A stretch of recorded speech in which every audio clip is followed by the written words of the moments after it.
ये चैप्टर है तुम लोगों का मापन। चैप्टर का नाम क्या है? मापन। मापन। मापन में हमने कई मापन बताया है, जैसे लंबाई को कैसे नापते हैं। Yes sir. चौड़ाई को कैसे नापते हैं? द्रव को, दूरी को कैसे नापते हैं, द्रव को कैसे नापते हैं, किसी भी द्रव्यमान को कैसे नापते हैं। आज हम बात करते हैं क्षेत्रफल को कैसे नापते हैं। क्षेत्रफल का मापन। क्या नाम है इसका टॉपिक का? क्षेत्रफल का मापन। किसी वस्तु का कोई पृष्ठ किसी तल पर जितनी जगह घेरता है उसे क्षेत्रफल कहते हैं। Yes sir. क्षेत्रफल किसे कहते हैं? जैसे कोई वस्तु है, जैसे ये पुस्तक है। Yes sir. ये बुक है ना? Yes sir. अब इस बुक का अगर क्षेत्रफल निकालना हो तो कैसे निकालोगे? देखो, किसी भी वस्तु, कोई भी वस्तु, क्षेत्रफल होता क्या है? इधर ध्यान दो। Yes sir. क्षेत्रफल क्या होता है? कोई भी वस्तु का तल किसी दूसरे वस्तु पर जितनी जगह घेरता है उसे उस वस्तु का क्षेत्रफल कहते हैं। यानी ये जो बुक है, ये बुक इस टेबल के ऊपर इतनी जगह घेर लिया ना? Yes sir. इतनी जगह घेर लिया तो इतनी जो जगह है इसको क्या कहेंगे? क्षेत्रफल। हाँ, किसका क्षेत्रफल? इस पुस्तक का क्षेत्रफल। किसका क्षेत्रफल? पुस्तक का। अब कितना क्षेत्रफल है? जैसे कोई पूछे कि इस पुस्तक का क्षेत्रफल कितना है, इस बुक का क्षेत्रफल कितना है, तो उसको कैसे निकालोगे, कैसे नापोगे? तो क्षेत्रफल नापने का फार्मूला होता है, इसका मात्रक जो होता है वो वर्ग मीटर होता है। कितना क्या होता है? वर्ग मीटर। वर्ग मीटर होता है। तो लंबाई गुणे चौड़ाई, किसी भी वस्तु का अगर क्षेत्रफल ज्ञात करना है तो उसकी लंबाई नाप लो और उसकी चौड़ाई नाप लो और दोनों में गुणा कर दो तो उसका क्षेत्रफल आ जाएगा। जैसे इसको नाप लो, एक तरफ से कितना सेंटीमीटर है और ये तो क्या हो गई? चौड़ाई हो गई। और ये लंबाई हो गई। तो एक तरफ की चौड़ाई नाप लो और एक तरफ की लंबाई नाप लो, है ना? Yes sir. तो वो क्या हो जाएगा? क्या हो जाएगा? क्षेत्रफल। क्षेत्रफल हो जाएगा। ये जो होती है वो तीन प्रकार से होती है। या तो कोई वस्तु गोल होगी। Yes sir. या कोई वस्तु लंबी ज्यादा होगी, चौड़ी कम होगी। Yes sir. और या तो कोई वस्तु चौड़ाई लंबाई बराबर होगी। जिस वस्तु, जैसे ये बुक है, अब ये बुक क्या है? लंबी है। लंबी है। यस और सर। चौड़ी भी है। यस लेकिन सर। लंबाई इसकी ज्यादा है। Yes sir. चौड़ाई कम है। तो ऐसी वस्तु को क्या कहेंगे? Very good. आयताकार। इसको बोलेंगे आयताकार। आयताकार। कहेंगे आयताकार। यानी कि जिसकी लंबाई, यानी जिसकी आमने सामने की भुजाएं बराबर होती हैं उसे आयत कहते हैं। आमने सामने की भुजाएं, एक भुजा ये है, एक भुजा ये है, तो इसके सामने ये है, तो ये जितना है उतना ये भी है। और इसकी भुजा और ये भुजा दोनों बराबर है। Yes sir. तो ये क्या हो गई? आयताकार। यानी इसकी लंबाई ज्यादा है, चौड़ाई कम है, लेकिन लंबाई जो ज्यादा है वो दोनों तरफ बराबर है और चौड़ाई दोनों तरफ बराबर है। तो ये कौन सी वस्तु हो गई? आयताकार। इसको कहते हैं आयताकार। तो अगर आयत का क्षेत्रफल हमको ज्ञात करना है, यानी इस बुक का क्षेत्रफल ज्ञात करना है, तो उसके लिए लंबाई नाप लो और चौड़ाई नाप लो और दोनों को गुणा कर लो और उसके बाद जब आएगा वो क्या होगा? क्षेत्रफल। जैसे लंबाई मान लो 10 सेंटीमीटर है और चौड़ाई 5 सेंटीमीटर है, तो 10 और 5 गुणे 15, 10 गुणे 5 बराबर 50।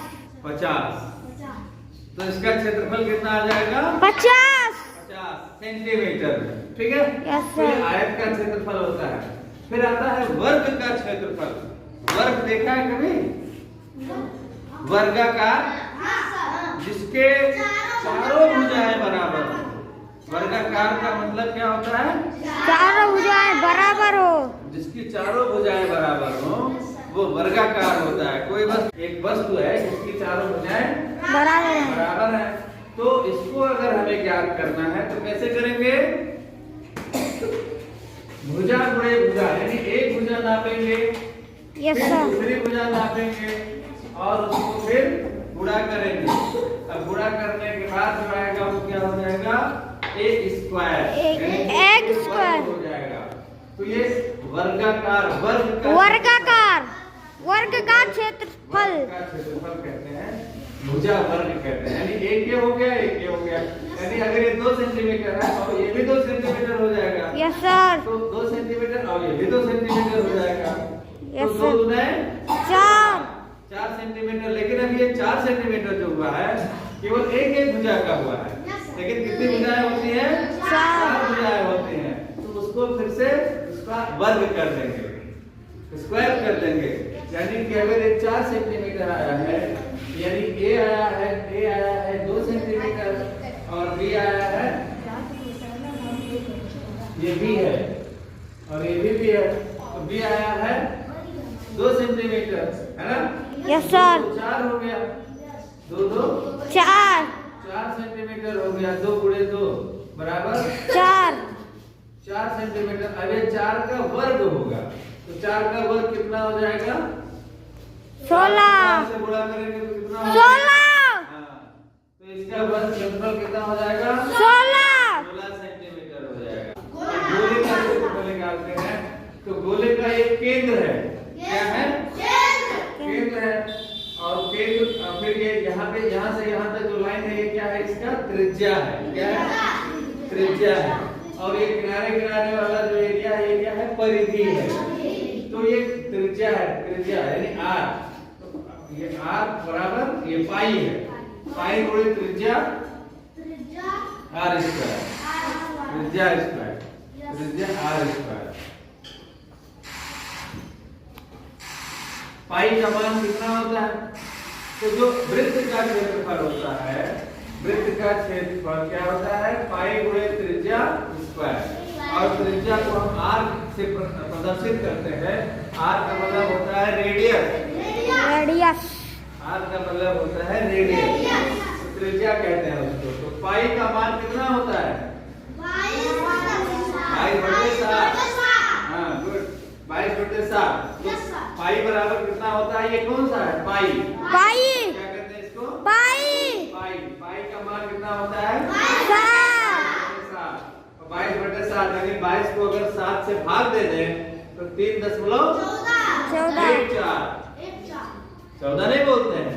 दशमलव के बाद जितनी भी संख्याएं होती हैं उसको एक एक करके बोलते हैं। तो 3 गुणे 3.14 पाई का मान कितना हुआ? 22/7। तो चाहे 22/7 का हो और अगर इसको दशमलव में बदलोगे तो 3.14।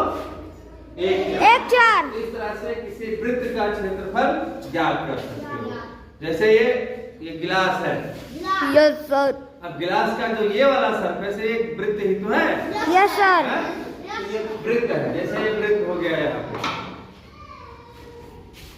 ये वृत्त हो गया। इसको अगर हम वृत्त बनाए और ये पता करना हो कि इस गिलास का जो गिलास का ऊपर वाला सिरा है, यही तो है, इसका क्षेत्रफल कितना है? तो इसका क्षेत्रफल बनाने के लिए क्या करेंगे? पहले इसका क्षेत्रफल निर्धारित करेंगे, केंद्र, और यहाँ से यहाँ तक लाइन खींचेंगे। इसको क्या कहेंगे? त्रिज्या। क्या कहेंगे? त्रिज्या। तो वृत्त का क्षेत्रफल निकालना होगा तो कैसे निकालेंगे? पाई गुणे त्रिज्या। यानी यहाँ से यहाँ तक की जो दूरी होगी, मान लो कि ये 2 सेंटीमीटर है, यस मान लो सर। ये दूरी 2 सेंटीमीटर है। तो इसका अगर हम पूरा क्षेत्रफल निकालना चाहें तो पाई गुणे त्रिज्या। तो पाई कितना होता है? 22/7। 22/7। पाई बराबर कितना होता है? 22/7। 22/7 लिखो या 3.4 गुणे 2 सेंटीमीटर। तो 2 सेंटीमीटर है, ठीक है, बराबर। इसका गुणा करो, यानी कि 3.14 को 2 से गुणा करो। गुणा करने के बाद जो आएगा वह इसका, उसको हम क्या करेंगे? स्क्वायर कर देंगे, वर्ग कर देंगे। वर्ग करने के बाद जैसे 2 चौक 8, 2 एकम 2 तिया 6, तो 6.28। ये क्या आया? त्रिज्या। क्षेत्रफल निकालना होगा तो इसका स्क्वायर कर देंगे, स्क्वायर कर देंगे तो इसका क्षेत्रफल आ जाएगा। ठीक है, तो इस तरह से वृत्त का क्षेत्रफल निकालते हैं। और फिर क्षेत्रफल, ये जो पैमाना होता है, ये सब तुम्हारे बहुत काम की चीज है। जैसे तुम्हारा खेत होगा, कुछ घर होगा, क्या तो बोलते हैं ना हमारे इतना बीघा, जैसे भी चंदन कह रहे थे कि हमारा 6 बीघा धान बोया, 7 गुरुजी 8 बीघा धान बोया गया था। तो ये बीघा क्या होता है? बीघा तो हम लोग अपने गांव की भाषा में बीघा बोलते हैं, लेकिन राष्ट्रीय स्तर पर, अंतर्राष्ट्रीय स्तर पर इसका ये पैमाना होता है, एयर होता है। एयर होता है डिसमिल। जैसे कई लोग, तुम लोग सुने होंगे घर में कहते हुए लोगों को, बोलते हैं इतना डिसमिल खेत है ना, इतना डिसमिल खेत है, या इतना हेक्टेयर खेत है, या इतना एकड़ खेत है। तो इसमें इसका जो पैमाना होता है, सबसे छोटा पैमाना हो गया डिसमिल। एक जैसे एक डिसमिल खेत है, एक डिसमिल मतलब 40 metre 40 metre square 40 metre square. इधर से 40 मीटर हो और इधर से 40 मीटर हो, उतना जो एरिया होता है उसको एक डिसमिल कहते हैं। और उसी को कहीं कहीं अपने यहाँ बिस्वा कहते हैं। क्या कहते हैं? कहते हैं एक इतना बिस्सा बोलते हैं ना, इतना बिस्सा। Yes sir. तो वो डिसमिल होता है।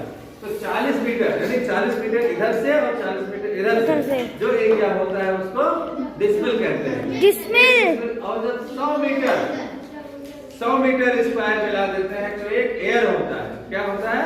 एयर। 100 मीटर इधर, 100 मीटर इधर, इसका स्क्वायर जब करते हैं तो कितना होता है? एक एयर। और जब 100 डिसमिल मिला देते हैं तो एक एकड़ होता है। एकड़ खेत है हमारे पास। Yes sir. तो इतना एकड़ मतलब 100 डिसमिल। 100 डिसमिल बराबर 1 एकड़। तो 1 एयर बराबर 100 मीटर स्क्वायर। 1 डिसमिल बराबर 40 मीटर स्क्वायर। 1 एकड़ बराबर 100 डिसमिल। 100 डिसमिल। और फिर एक हेक्टेयर होता है। 100 एयर जब मिला देते हैं तो 1 हेक्टेयर हो जाता है। और 1 हेक्टेयर में कितना मीटर होता है? 10,000 मीटर स्क्वायर होता है। 1 हेक्टेयर में कितना होगा? 10,000 मीटर। 10,000 metre square. और 1 हेक्टेयर में कितना एकड़ होता है? 2.5 एकड़। हाँ, यानी कि 2.5 एकड़ होता है। 1 हेक्टेयर में कितना होता है? 2.5 एकड़। 2.5 एकड़ होता है। यस ठीक सर। है, यस ये पैमाना सब लोग याद कर लो अपना। Yes sir.